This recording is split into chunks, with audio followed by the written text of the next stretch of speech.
Bloomberg Paycheck podcast takes a deep dive into the persistent racial wealth gap in the United States of America. How we got to where we are today and what can be done to fix it are some of the things discussed. The season finale is out today anywhere that you can get your podcast, anywhere you normally get them. Just look for The Paycheck from Bloomberg. Bloomberg News senior executive editor for the Americas, Jackie Simmons, co-hosted the project, going through these 8 episodes for season 3.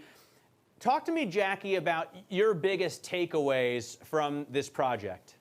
Yeah, so it was a real personal journey. I used my family as an example, and I would say probably one of the biggest takeaways was the sheer scale of the damage that an economy essentially built on slavery has caused, and how it sort of perpetuated itself over history. So, for instance, we did the math. I mean, we calculated the value of slaves, what they would be worth in today's dollars, and we came up with $42 trillion, for instance. We calculated the math of some of the damage that destroying black wealth has led to over the generations. Tulsa, the Black Wall Street massacre, that accounted for, $200 million of loss in today's money, and so on and so on and so on. So I think probably one of the biggest takeaways would be the sheer scale of the issue and how that sort of, continues in some ways in different forms, obviously, in 2021.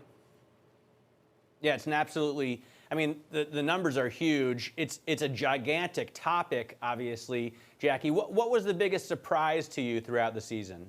Yeah, there were a lot, but I think that there are a lot of unsung heroes over the, history. So, for instance, a woman, Callie House, in the late 1800s, she actually was the first person to initiate the idea of reparations. She was jailed for it, and it never got off the ground. But, here we are in 2021, and it's something that we're still talking about, that's still controversial.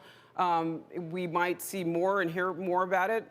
There's a proposal in Congress right now to just study it. So, there are unsung heroes along the way that we discovered that we were made part of the framing of the story. We're so used to verdicts going the other way than they did in the case of Derek Chauvin for the killing of George Floyd. Do you think that gives some traction, and what can be done, what kind of progress can be made building on that? Yeah, well, I think that sadly it took a tragedy to sort of awaken the world to this discussion. It's an uncomfortable topic, but there is a lot of momentum behind it. I think there's a lot of momentum in Washington right now. There's proposal on the table to rethink, for instance, monetary policy. Treasury has made it, a focus point of things that they're looking at. Again, we are actually at a point where we may be able to talk about reparations and what that looks like, not actually do reparations, but have a conversation about what that looks like.